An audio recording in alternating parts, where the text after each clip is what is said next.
Now, when it comes to reviews, I've been gone for almost a month, but now I'm back. And this week, with the divorce on the horizon, we finally saw a new couple emerge, a mother reunited with her daughter, and a villain that has overstayed his welcome has finally died. Or did he? Ladies and gentlemen, this is my General Hospital Week in Review. Peter August, we salute thee. This is the Soap Sanctuary. Let's go.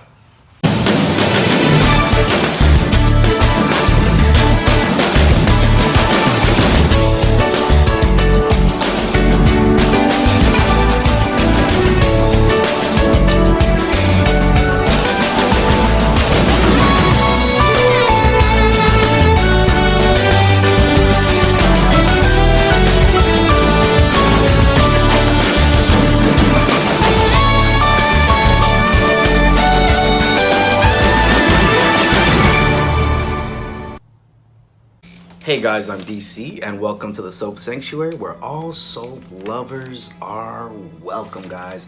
Guys, I've been gone for a long time. I did my DID video, but I haven't done a review in quite some time. But I will say this though, guys, as a disclaimer. My real life always comes before my YouTube life. That's just the way I roll. But let's get right into this video today. This is our General Hospital Week in Review. Peter August, we salute thee. Now, this is a bit of an unpopular opinion, but how many of you guys, raise your hand, all right, or to yourselves, were tearing up when Peter August died? I really teared up. I was like, oh my God, they killed off Peter August. I was tearing up when Anna said to him, no one deserves to die alone, not even you. I bawled. I was bawling in tears. I was like, why is this show so good? Because this show was really, really good. I mean, listen, and I say this all the time, to me, for the past 12 years since Frank Valentine came on, this show has been exemplary in my eyes. Outstanding, honestly. I wish that Carvelotti would have still been on the show, but it's been great. It's been great. To me, like, the death of Peter August, going back to that, it was very long overdue. It was to the point where I think the viewers, we can appreciate the death of Peter August. Here's what I believe. I think Wes Ramsey should come back, but as Peter's good twin, you know, kind of like a Rebecca Shaw or a Hillary Sinclair. That's Amanda Sinclair on YNR. Because the character Peter really overstayed his welcome as any villain. As a villain on the soap, like I said, we want you to come on for a couple months, do your thing, and then leave. But this just like, so I think it was finally like, the end to the storyline that went on for like a year and a half. Like, we finally concluded the Nixon Falls storyline. Everyone knows Sonny's back. He's now back in his life, Port Charles, and now we're seeing this new era of him ushering in with Nina. But like with the Peter and the Maxie and Baby Bailey, baby BLQ, it went on for so long, this storyline. And I'm glad Peter finally knew. I do feel like Peter genuinely loves Maxie, except when he was gonna shoot her. I was like, ooh, that's kind of rough. It's kind of rough. But I do feel like Peter genuinely loved Maxie. I do. And I always have a soft spot in my heart for villains on the soaps. I don't know what it is. I always got a soft spot in my heart for them, you know? Maybe if he didn't grow up with Faison, things would have been different, you know?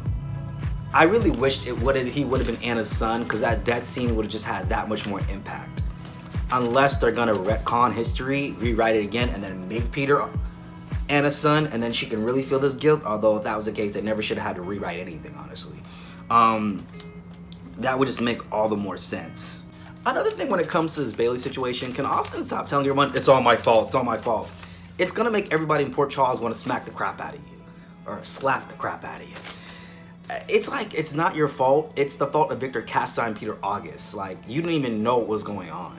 Oh, it's all my fault, it's all my fault. We'll get to you in a second. Like, this is the problem with people I learned in life. When you keep apologizing for things over and over again, people like make it more of your fault as time goes on. You gotta stop apologizing. If you know certain celebrities that's been in the news for certain things in the past 10 years or so, one celebrity in particular whose name I won't mention on here because it's gonna come off really insensitive if I say their name considering the situation they were in. The moment that celebrity stopped apologizing for what he did, everybody got off his back. And now he's just seen as a great rapper. We're forgetting what happened in the limo that night with him. and his girlfriend. But anyways, let's move on. So my whole thing with Austin is, why are you still apologizing for this? You had nothing to do with this. It just doesn't make any sense to me. It doesn't make any sense. This is my whole thing with Roger Howarth, and I want to be able to address this on here in the Sanctuary. This is my thing with Roger Howarth. For me, I just don't feel like any character he's been written as has ever worked, but the exception of Todd Manning from One Life to Live. And we're talking 90s Todd Manning. None of his other characters ever work. Not Franco, not Austin Gatlin Holt, not Paul Ryan from As the World Turns. None of these characters have worked for me personally. I don't know if it's anybody else feel that way. This Austin Gatlin Holt character just seems like it lacks so much direction.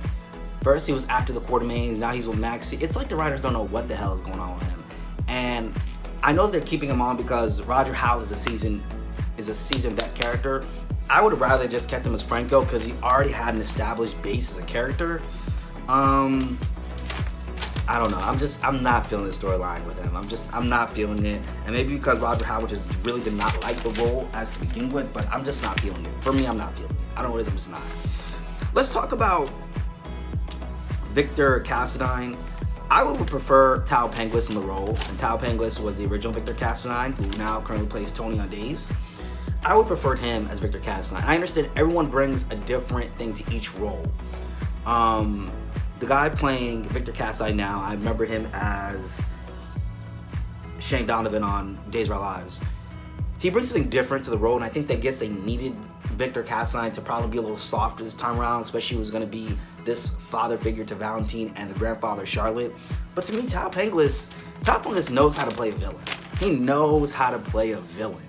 He knows. That's why Tony DiMera / Andre DiMera is one of the most, I want to say, iconic characters on Days, next to Marlena and Stefano and all that. You remember because he just plays it so well. You know? I don't know. A welcome home party. Tony DiMera. Yes, John. The Phoenix has risen.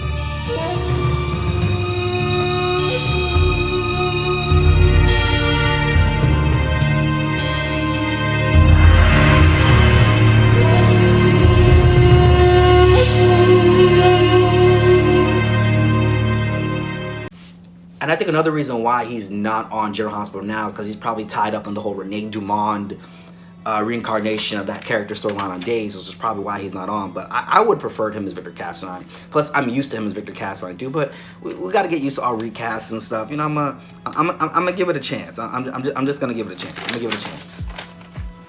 Next, I want to talk about Harmony and Alexis.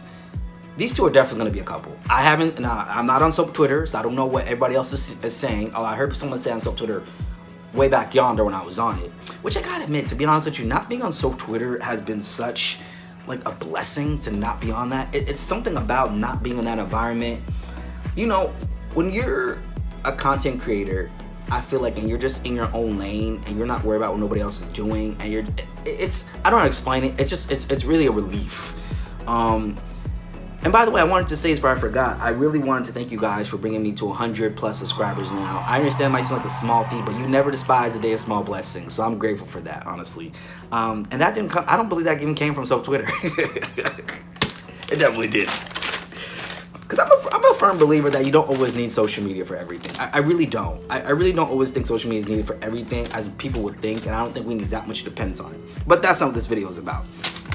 Coming to Harmony and Alexis, I definitely see them becoming a couple. What I see is going to happen is that Harmony and Alexis are going to fall in love, and that Harmony will then tell Alexis the truth. It's giving Otalia vibes. You guys remember Otalia with Olivia and Natalia and Guiding Light?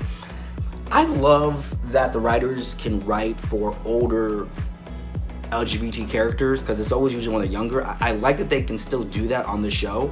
Like what Days right now is doing with Craig. I believe they're going to fall in love. I guess this will make sense why none of Alexis' relationships really worked out. Why she never really had the love of her life.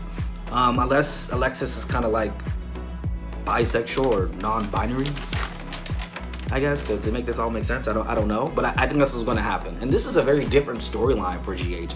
I think Nancy Lee Grahn will be perfect for a storyline like this because her character has been very social justice, which is kind of how she's been on social media too. art imitates reality, right? Moving on to that, I want to talk about Drew and Carly. The writers are clearly pairing these two together. I mean, come on, the chemistry is off the charts. I'm pretty sure that once Drew is with Carly, that's gonna be the end of his supposed friendship with Sonny. Sonny don't give a F about Drew. Let's be real, Sonny doesn't.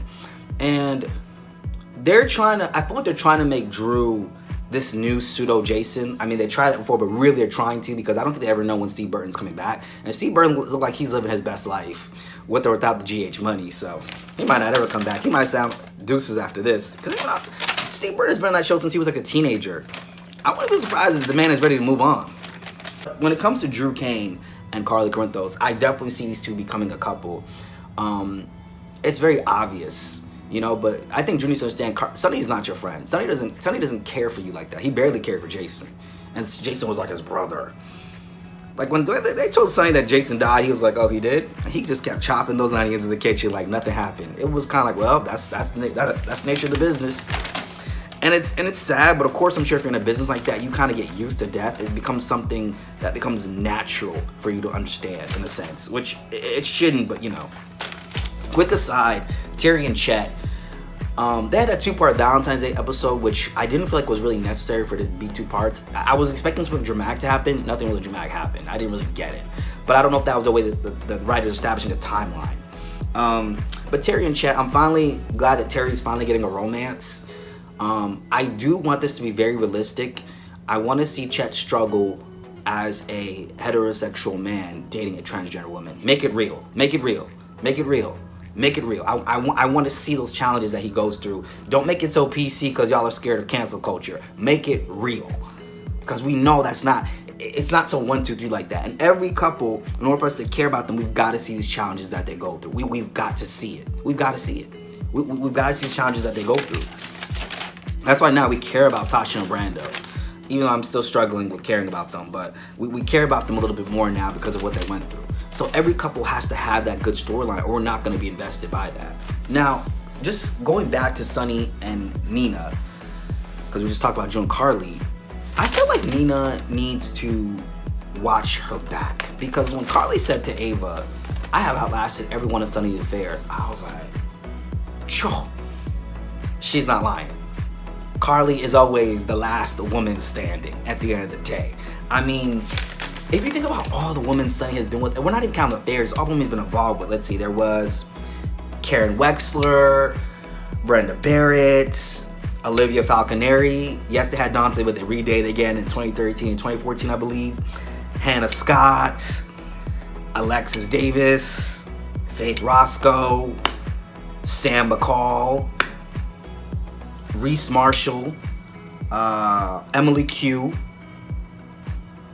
Kate Howard / Connie Falconeri, Claudia Zaccara, can't forget her, Claudia Zaccara, who else? Amelia Jaffe. Remember Amelia Jaffe? She was part of that whole New Beginning storyline with Sam and that creepiness that happened, and then she let Jake get kidnapped. Martina Morales, and I think the most recent one afterwards was Ava Jerome. So Carly has outlasted all these chicks. So Nina better take down her. See, that's why she said to Ava, you better side with me because I'm the one that's going to come out on top at the end of the day. And she's right. I mean, she's had like, what, 8,000 of Sonny's kids? She's the people's champ. You know, and if Ava want to be real, the thing with Ava and Avery and Carly, what bothers me is like, they acting like Ava's not Avery's mother. It's kind of like with Thomas and The Bold and Beautiful, where everyone gets to raise Douglas but him, and I get bothered by that. It triggers me a little bit. It definitely triggers me a lot with that storyline. But I kind of feel like, honestly, Carly has a point with Ava. She's outlasted every single last one of Sonny's affairs and flings and marriages. I mean, the most toxic one was Claudia Zaccara. That was toxic, capital letters. And if you count even the children that were miscarried, Sonny's had like 12,000 kids at this point. He's like the Stefano Demera of GH. He's at like 12,000 kids at this point. So I feel like Ava needs to tread lightly. Not saying, oh, because Nina's the flavor of the month. Nina's the flavor of the month. Not the decade. The decade one is Carly. Carly is the mother of his child Donna. And I don't see Nina and Sonny have the kids since Nina can't have kids unless they retcon that. We all know that Nina is going to be Willow's mom, which is going to give her an in back into the family, and that's going to be good because now it's going to be like, okay, a struggle between Willow and Michael again. So that's going to be interesting to see that. Speaking of which, one thing I didn't get a chance to touch on that I almost forgot on when it came to BLQ was when Brooklyn had to give up Bailey. Brooklyn has just been so perfect in the storyline. Her character has been redeemed. It's almost like we're like, Lulu who? Like we forgot about Lulu all about this storyline. She's down Maxie's new BFF. Which if you look at it, the writers making Maxie and Lulu BFFs was very strategic because you have the daughter of Luke and Laura and the daughter of Felicia and Briscoe Jones. It was very strategic the way they did that. But now it's about BLQ and Maxie because Maxie doesn't need that gal pal. But the thing about Maxie is that she's got the whole town rooting for her, including the Quartermains. The last 2 times we've seen that for a character was with Brenda and with Robin. And I mean, Maxie falls right. Maxie's just a heroine. We just love Maxie. We just love her. There's no loving Maxie, which is why I don't understand why Elizabeth is not getting a proper storyline on GH. And I just want to touch on that for a brief moment here before I end this segment. It seems like every time they give Elizabeth a good storyline, they just drop it. Now Betsy Ross, I guess, not Betsy Ross, that's the lady who made the American flag. Betsy, whatever her name is, Franco's adoptive mom is reaching out to her. How come Heather Weber has not been in contact? Can we talk about this? Can we sit down and can we sit in this for a second, guys? Why has Heather Weber's name not been brought up in Franco's death? You saw how hard she went for Stephen Lars. Not even a mention of Heather Weber. Is nobody not finding that weird but me? First, what happened is that they had this whole thing with Elizabeth, Hayden. We thought Hayden was going to resurface, or someone from Hayden's past going to resurface. That quickly got dropped. Then it was something about Jeff Weber, and she's looking at these pictures of her dad. We're thinking, okay, maybe Jeff Weber's going to resurface. That just got dropped. So now Betsy, Franco's mom, is sending all these, weird things to Elizabeth. And I'm like, is this going to get dropped too? I'm like, this is why we're not getting invested in Elizabeth. I don't know if you guys have noticed, there was like 3 things that have been suggested over these past 6 months with Elizabeth that have gotten dropped. Why mention it if it's not going to be brought up? Because a lot of times in writing, things only get brought up if they're going to, if they have some kind of relevance to the storyline that's about to take place. Like we just saw in Days when EJ mentioned Renee Dumont and Benji Hawk. And I'm like, why would he mention their names? Because characters' names only get mentioned when there's a relevance. I've noticed that in soaps. Something's about to go down. Something's about to go down when you see stuff like that happen. So I don't know what the writers are doing at GH, but I'm not feeling it. Either give Rebecca Herbst a good story. I mean, maybe she doesn't want the story. Maybe she's trying to spend more time with her kids and family at home, so that's why she doesn't want too much of a big storyline. But it's just like, what are y'all doing with Elizabeth, really? Because Maxie is very well written for, and Maxie and Elizabeth, I said this time, they're very similar as characters. Very, very similar in a lot of ways, more do you think. But Maxie is written for very well. And I've seen like with Elizabeth, if it weren't for Finn, would we even give a damn about her right now? Them making this friendship with Sam, I love it. But at the same time, it's like, what are you guys doing with her? So that's my question. That's my question with that. But that's everything in my review. I'm not gonna cover Marshall this week. We didn't see nothing but him boxing at the gym with Curtis. There's nothing to cover there. There's nothing to cover with Marshall. Let's just get to the point, because I'm not even invested as to why Marshall's even here anymore at this point. Let's get to the point. And I gotta admit, there's a lot of people on screen with GH. They got a lot of people on. But maybe the EP is trying to get everybody a chance to shine, which honestly, I gotta commend him for that, because I do feel like Valentine, he's a producer, he's about balance. He also understands people want to have a little bit of time to shine, and some people got other stuff going on too, so I kind of respect him on that, honestly. And I think now, with the way the world is going, people are seeing, gotta have more of a balance. You know what I mean? I mean, Jean Francis was off for 4 months because she wanted to spend time with her family. She wasn't trying to be on the show all day long, 24/7, so I kind of could understand that. But anyways, guys, that is my quick General Hospital review. Peter August, we salute thee. And I was still sad when Peter died. I was. Peter was a good man, a handsome man. He's just misunderstood. No, I'm just kidding. He was a baby snatcher, and he was a notorious killer. But see, this is the thing. I think the writers, we got sick of Peter August because, like Cyrus Renault popped on for a little bit, and now he's popped off. Popped on, popped off. Cassadine popped on, popped off. Faison popped on, popped off. Had the weather, popped on, popped off. If you're gonna keep the villain on, you have to do something to redeem them, or we're gonna get tired of them. And I feel bad for Wes Ramsey because I feel like his character has been so hated on, but it's the writing that did that. It's really the writing that, because it's like he was getting away with too much, which didn't make sense. Because Peter August doesn't have those kind of resources. He's not a Helena Cassadine. He's not a Cyrus Renaud. Cyrus Renaud was a big bad wolf. To me, Cyrus Renaud owned Port Charles. When he got control of GH, he owned Port Charles at that point. He had Port Charles by the cojones. But Peter August is just Peter August. You're just the son of Cesar Faison, part of DBX. You got no resources like that.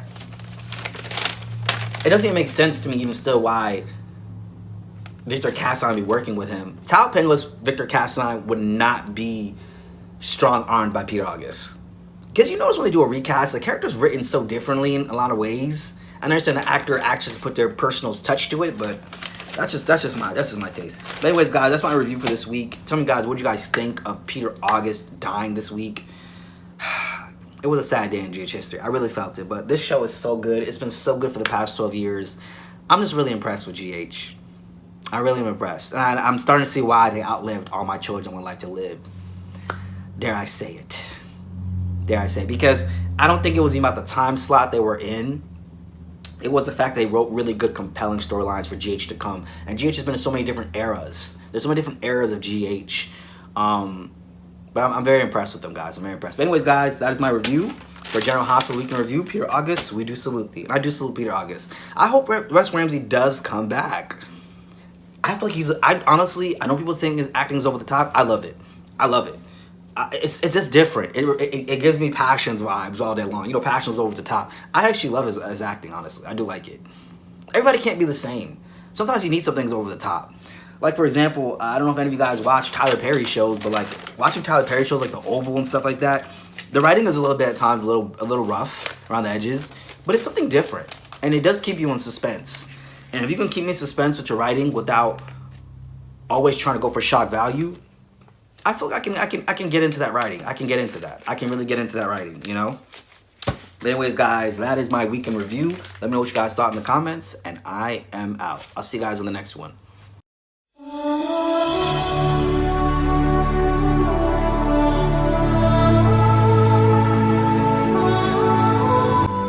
This has been Soap Sanctuary.